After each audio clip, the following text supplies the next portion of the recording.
Quando a fumaça branca subiu da chaminé do Vaticano em 18 de maio de 2025, o mundo soube que o Papa Leão XIV seria o novo chefe da Igreja Católica Romana. A escolha foi chocante para muitos, um Papa americano. Por mais de 2000 anos, nenhum Papa veio dos Estados Unidos. Afinal, os Estados Unidos da América são historicamente uma nação protestante. Uma nação que desde sua fundação se distancia um pouco de Roma papal.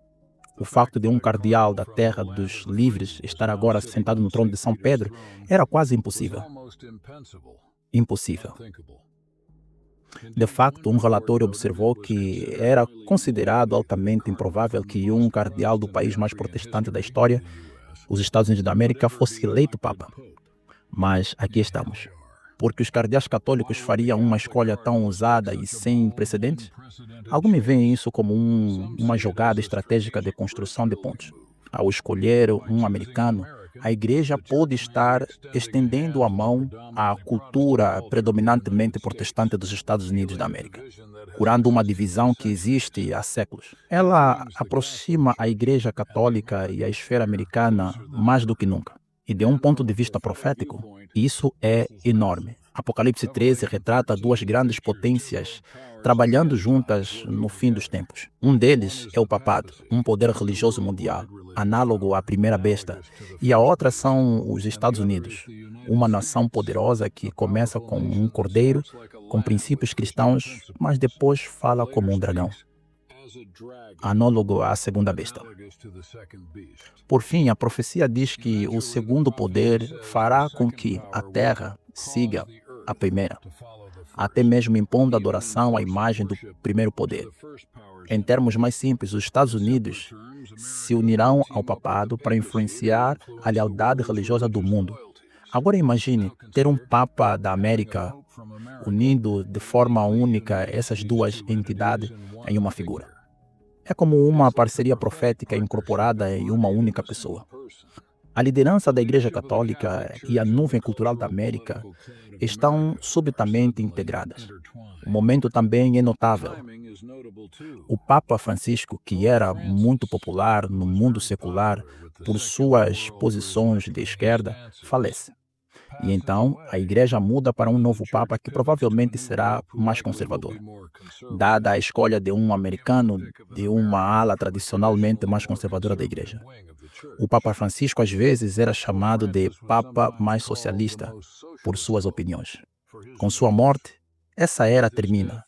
Espera-se que o Papa Leão XIV guie a Igreja em uma direção mais atraente aos tradicionalistas e à colaboração com governos conservadores. Assim, o próprio Papa está mudando de uma abordagem de esquerda para uma abordagem de direita, em harmonia com a tradição ideológica mais ampla do nosso tempo. Isso garante que a Igreja Católica está em sintonia com o crescimento do movimento religioso da direita globalmente, em vez de se opor a ele. O que isso significa para a aliança entre a Igreja e o Estado? Provavelmente significa que irá se aprofundar. Sobre o Papa Leão XIV, o Papa americano e os líderes como Donald Trump nos Estados Unidos, podemos esperar um relacionamento mais caloroso entre o Vaticano e Washington do que nunca. Agora, ambos compartilham pontos em comum. Eles querem reafirmar os valores cristãos na sociedade. Podemos ver iniciativas em que a influência política americana apoia a agenda moral e social da Igreja. Também podemos ver a Igreja emprestando o seu peso a causas favorecidas pelos conservadores religiosos americanos. A linha entre o governo civil e a autoridade religiosa podem ficar mais tênue à medida que elas encontram uma causa comum. É precisamente essa a direção que a profecia descreve. Uma imagem da besta, uma união entre igreja e Estado, impondo a religião, formada especialmente nos Estados Unidos. Apenas algumas décadas atrás, era impensável que os protestantes na América se perguntassem sobre o papado. Mas os tempos mudaram. Agora, com um Papa americano, muitos protestantes podem sentir uma afinidade inesperada com o Vaticano. A profecia de Apocalipse diz: toda a terra se maravilhou após a besta. Ou seja, o mundo se maravilhará e seguirá o poder papal quando sua ferida mortal estiver curada. A ferida mortal, infligida no passado quando o Papa perdeu influência, está de facto se cumprindo rapidamente em nossa época. Um americano no comando da igreja poderia fazer com que até mesmo antigos céticos prestassem atenção em Roma. Vemos católicos e protestantes se unindo em questões sociais e morais, compartilhando uma concretização da ideia de que a ferida está curada e o mundo volta a admirar o sistema papal. Então, esse desenvolvimento impressionante de um Papa americano é outro indicador profético brilhante intensamente. Ele nos diz que a lacuna histórica entre os Estados Unidos, símbolo da liberdade protestante, e Roma, símbolo da autoridade religiosa, está se fechando. Na verdade, a Igreja e o Estado estão se aproximando de uma aliança mais estreita. Quando uma nação líder como os Estados Unidos e uma grande igreja como a Igreja Católica Romana começa a alinhar seus interesses, você tem um ingrediente no cenário final sobre o qual o Apocalipse alertou. Agora, isso significa que tudo o que a Igreja ou o Estado fazer juntos é maligno? Não necessariamente, na superfície. Eles podem se juntar para promover a paz, a moralidade, com boas obras. Mas a profecia nos alerta que, no final das contas, essa aliança irá ultrapassar os limites, buscando impor a adoração de uma forma que vai contra os mandamentos de Deus. Devemos permanecer vigilantes. Por enquanto, apenas reconheça o quão extraordinário isso é. Um Papa dos Estados Unidos mostra o quanto o mundo mudou. É um símbolo de que os protestantes e católicos se reconciliaram o suficiente para compartilhar a aliança. A filha, as igrejas da América, está voltando para a mãe, Roma, de certa forma, cumprindo o que a profecia disse sobre a unidade religiosa global nos últimos dias. Todos esses acontecimentos, o retorno de Trump, a queda da política secular de esquerda e o Papa americano, não são eventos isolados. Eles formam um padrão. Eles estão apontando em uma direção. A direção que o livro do Apocalipse disse que o mundo seguiria pouco antes do fim. Quase podemos ouvir a batida dos tambores dos eventos finais. Vamos falar mais sobre isso. De acordo com o Apocalipse, em que tempo estamos vivendo agora?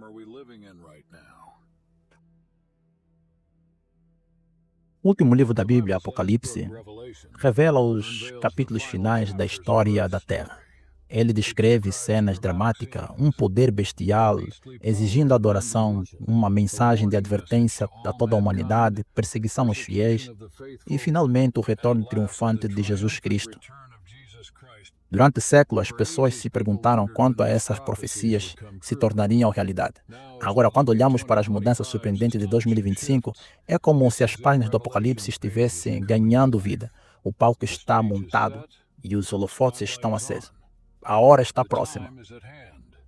Logo no início do Apocalipse, Deus dá uma bênção e um aviso.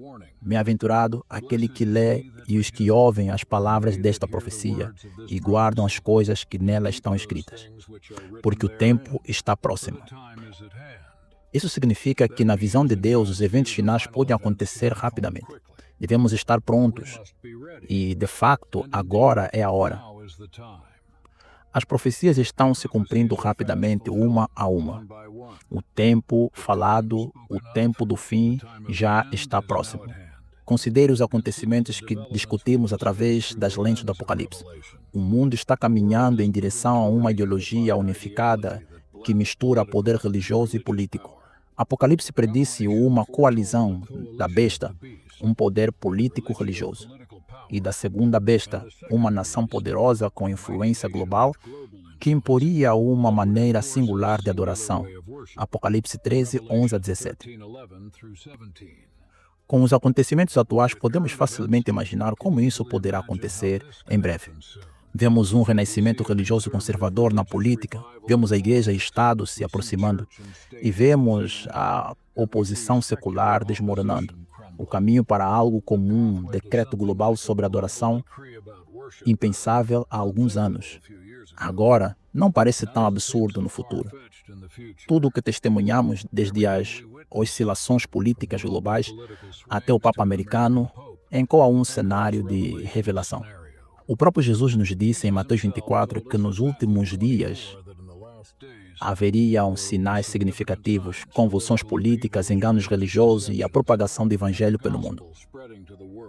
Ele disse: quando virdes todas estas coisas, sabeis que está próximo às portas. Mateus 24, 33. Nós vemos essas coisas agora. O retorno de Cristo está próximo às portas. Para a pessoa espiritualizada, esses eventos são como faróis pisando no escuro, anunciando que a vinda de Jesus está muito próxima. Cada sinal desse tipo deve nos levar de volta à fé e à esperança, não ao medo. Jesus disse: quando estas coisas começarem a acontecer, olhem para cima e levantem as vossas cabeças, porque a sua redenção está próxima. Lucas 21, 28. Em outras palavras, à medida que os poderes do mundo colidem e a noite fica mais escura, o povo de Deus pode se alegrar porque isso significa que o amanhecer está quase aqui. De facto, à medida que os reinos e instituições seculares cambaleiam e autoridades religiosas surgem, isso confirma a previsão de que, em última análise, o reino de Cristo triunfará sobre tudo. Daniel 2,44 diz que Deus estabelecerá um reino nos dias destes últimos reis, um reino que nunca será destruído. Estamos à beira desses eventos. Eis que venho sem demora, disse Jesus, e a minha recompensa está comigo. O Rei dos Reis está prestes a retornar e pôr fim aos reinos corruptos deste mundo. A hora está próxima. O Apocalipse também revela por que as coisas estão se intensificando. Ai dos que habitam na terra, porque o diabo desceu até vós e tem grande ira, sabendo que já tem pouco tempo. Satanás, o inimigo das almas, sabe que seu tempo está quase acabando. Então, ele está trabalhando furiosamente, provocando conflito, promovendo agenda, enganando massas, tentando se opor ao plano de Deus e levar consigo o mais número possível de pessoas. Isso explica as mudanças caóticas e rápidas que vemos. Há uma guerra invisível por trás das manchetes dos jornais, uma grande controvérsia entre Cristo e Satanás. Apocalipse nos diz que, no final, Satanás reunirá poderes terrenos para perseguir o povo de Deus. Apocalipse 12, 17. Mas também nos diz que Deus intervirá decisivamente. Amigos, a hora chegou. Este não é um dia distante. Está acontecendo em nosso tempo real. Os movimentos finais serão rápidos. Precisamos ter nossos corações preparados. As profecias do Apocalipse não têm a intenção de nos assustar, mas de nos preparar.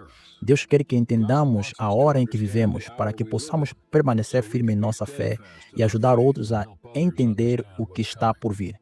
Há uma mensagem em Apocalipse 14, as 3 mensagens angélicas, convocando todos a adorarem a Deus, o Criador, para saírem da confusão espiritual da Babilônia e recusarem a marca da besta. Essa mensagem precisa ser transmitida agora com poder. E, de fato, muitos crentes estão despertando para espalhar o Evangelho como nunca antes, porque percebem que o tempo é curto.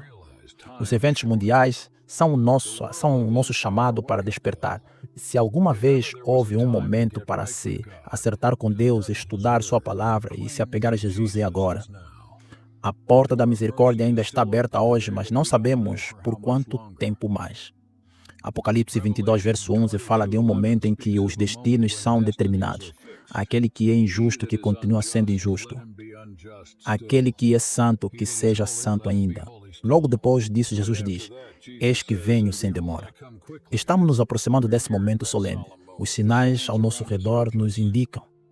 Escolha a Deus hoje. Não adie uma decisão por Cristo pensando que as coisas continuarão como sempre. Eles não vão.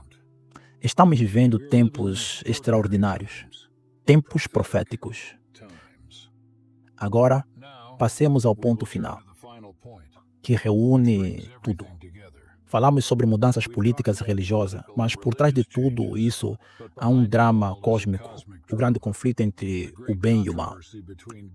Essa grande controvérsia está chegando ao seu clímax. É hora de decidir de que lado estamos e permanecer firme com clareza moral e fé enquanto enfrentamos o clímax dos tempos. Toda história tem um clímax. E agora estamos no clímax da maior história de todas, o conflito entre Cristo e Satanás, entre a verdade e o erro, entre a luz e as trevas. Este conflito é frequentemente chamado de grande controvérsia. Desde a entrada do pecado, uma guerra tem ocorrido nos corações e mentes das pessoas. Ao longo da história, vimos batalhas entre a verdade de Deus e os enganos de Satanás, travadas em império e igreja, na cultura e na ideologia. Agora, todos esses X estão se juntando em uma tapeçaria final. O grande conflito está chegando ao seu ápice, a sua fase mais intensa e decisiva. Dê uma olhada nos eventos que discutimos. Não são apenas acidentes políticos ou caprichos humanos. Eles são a ponta visível de um iceberg espiritual, pois não lutamos contra a carne e o sangue, mas sim contra os principados, contra as potestades, contra as hostes espirituais da maldade nas regiões celestes. Efésios 6, verso 12. Em outras palavras, por trás dos líderes e políticos mundiais há forças espirituais em ação. A Bíblia revela essa realidade. Apocalipse 12 pinta a imagem de um dragão, Satanás, fazendo guerra contra o povo de Deus. Vemos isso acontecendo quando o mundo se alinha com a lei de Deus ou contra ela. O diabo sabe que seu tempo é curto e está furioso. É por isso que vemos um avanço tão rápido em direção ao sistema de controle e engano. Ele está tentando freneticamente proteger suas últimas vítimas. Mas aqui estão as boas notícias. Deus vence. Em todos os confrontos, Deus sempre prevaleceu. E esse confronto final não será diferente. Jesus Cristo, o Cordeiro de Deus, já derrotou Satanás na cruz. O que resta é que o Evangelho seja pregado em todo o mundo e que as pessoas façam sua escolha final. A quem eles servirão? As forças das trevas farão o pior, mas a verdade de Deus brilhará. Dizem-nos que no final o Cordeiro os vencerá, pois ele é o Senhor dos senhores e o Rei dos reis. Apocalipse 17, verso 14. Jesus virá como Rei e vencerá todo o mal. A questão é, estaremos com ele quando isso acontecer? É aqui que a fé, a prontidão e a clareza moral se tornam essenciais. Cada um de nós é chamado a tomar partido nesta grande controvérsia. Não há meio termo. Ou ficamos com Deus, abraçando sua palavra, sua lei e a salvação oferecida por Jesus, ou acabamos sendo arrastados para o lado do inimigo pelo engano ou pelo medo. Deus convida todos a escolhê-lo. Escolha hoje a quem você irá servir. Josué 24, verso 15. Ele nos quer do lado vencedor, não do lado perdedor. Estou totalmente convencido de que estou do lado vencedor. Minha posição vantajosa também pode ser sua. Essa oferta é para todos nós. Nós também podemos estar do lado vencedor desta batalha cósmica. Como? Confiando plenamente em Deus e submetendo-se totalmente a Ele. Devemos crer em Jesus de todo o coração e entregar nossas vidas à autoridade infalível da palavra de Deus e à supremacia absoluta de sua lei. Em termos simples, isso significa que decidimos: Senhor, seguirei a sua palavra. Não importa o que aconteça, obedecerei a lei dos 10 mandamentos acima de qualquer regra humana. Eu serei fiel a você. Este firme compromisso trará clareza moral. Quando o mundo confunde o certo e errado, a palavra de Deus ilumina nosso caminho. Veremos claramente o que é verdadeiro e o que é falso. Não seremos facilmente enganados por milagres falsos, nem pressionados por ameaças, porque escondemos os princípios de Deus em nossos corações. Está chegando o tempo, e até mesmo começando, em que defender a verdade de Deus será muito difícil, quando as leis podem nos forçar a escolher entre obedecer a Deus ou obedecer aos homens. A Bíblia alerta sobre uma marca forçada de lealdade à besta, mas também nos encoraja que Deus terá um povo que guarda os mandamentos de Deus e a fé de Jesus. Apocalipse 14, verso 12. Queremos estar entre estas pessoas? Então, vamos resolver isso em nossas mentes. Obedecemos a Deus antes que aos homens. Como os apóstolos ousadamente disseram, devemos obedecer a Deus do que aos homens. Essa determinação nos ajuda a superar as provações que temos pela frente. Isso nos dará clareza moral quando enfrentarmos escolhas difíceis.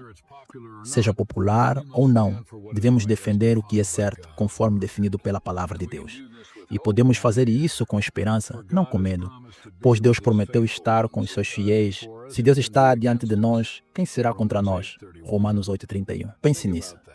O Criador Todo-Poderoso do Universo está do lado daqueles que o amam. Nenhum poder terreno, nenhum dragão ou besta poderá nos derrotar se estivermos com Deus. Mesmo que enfrentemos dificuldades, mesmo que alguns tenham que enfrentar perseguição, sabemos que o nosso destino será seguro em Cristo. Ele nos dará força para perseverar, coragem para testemunhar e paz em nossos corações. A grande controvérsia terminará em breve. Em breve, Jesus retornará com poder e grande glória, com todos os anjos do céu. Ele resgatará aqueles que permaneceram leais a Ele. Ele acabará com a dor, o pecado e a morte. As profecias nos asseguram esta conclusão vitoriosa. O Senhor será rei sobre toda a terra. Zacarias 14, verso 19. Satanás e todo o mal serão destruídos. O povo de Deus estará em um novo reino de luz e amor que durará para sempre. Que dia será esse? Estamos quase lá. Mas quase significa que a batalha está ainda feroz agora. Este não é o momento de dormir ou de seguir a mornidão. Este é o momento de aprofundar seu relacionamento com Deus como nunca antes. Estude a sua palavra, ore fervorosamente, busque em seu coração. Existem algumas coisas separando você de Jesus? Entrega-o a Ele. Abrace a salvação que Ele oferece gratuitamente. Jesus morreu por você e vive para lhe dar vida eterna. Isso nos dá confiança no julgamento e na crise final. Também é hora de compartilhar a esperança com os outros. Muitas pessoas ficam confusas ou com medo do que vem a acontecer. Podemos apontá-los para as profecias e as promessas de Deus. Podemos explicar que essas coisas foram preditas na Bíblia. Isso significa que Jesus voltará em breve. Você pode ter paz confiando nele. Na escuridão deste mundo, somos chamados a ser luzes, mostrando o caminho para o Salvador. A Bíblia termina com um apelo e uma promessa. Jesus diz: certamente venho sem demora. E João responde: Amém. Vem, Senhor Jesus. Apocalipse 22, verso 20. Essa também deve ser a nossa oração. Sim, vem, Senhor Jesus. Ansiamos pela sua vinda e queremos estar ao seu lado quando Ele vier. Vamos encorajar uns aos outros a permanecer fortes nesses tempos. Embora o mundo possa ser abalado e os poderes da terra possam se unir contra os caminhos de Deus, sabemos como a história termina. Jesus vence. Então, caro amigo, escolha de todo o coração hoje. Permaneça firme ao lado dele. Aceite a verdade. Ame a Deus e ame aos outros. Seja corajoso e alegre, pois nosso Rei está chegando. O grande conflito das eras está prestes a terminar com a vitória. Mantenha a fé. Esteja preparado e mantenha-se firme no que é certo. Nestes tempos dramáticos, Deus está chamando cada um de nós para brilhar com a sua luz e perseverar até o fim. O Senhor será a tua confiança. Provérbios 3, verso 26. Tenha coragem e lembre-se da promessa das Escrituras. O Senhor será a sua luz eterna, e o seu Deus será a sua glória. Isaías 60, verso 19. A noite está quase acabando, um novo amanhecer está próximo. Permaneça fiel e verdadeiro. A grande controvérsia está chegando ao seu fim. Mas Jesus Cristo em breve será o vencedor e Senhor de tudo. E se estivermos com Ele agora, compartilharemos dessa gloriosa vitória pela eternidade. Estejamos prontos. Tenhamos óleo em nossas lâmpadas, nossos olhos no Salvador e nossas mãos ocupadas em seu serviço. Os momentos finais estão chegando, e que cada um de nós seja encontrado fiel quando o Senhor vier. Amém. Diga: Vem, Senhor Jesus.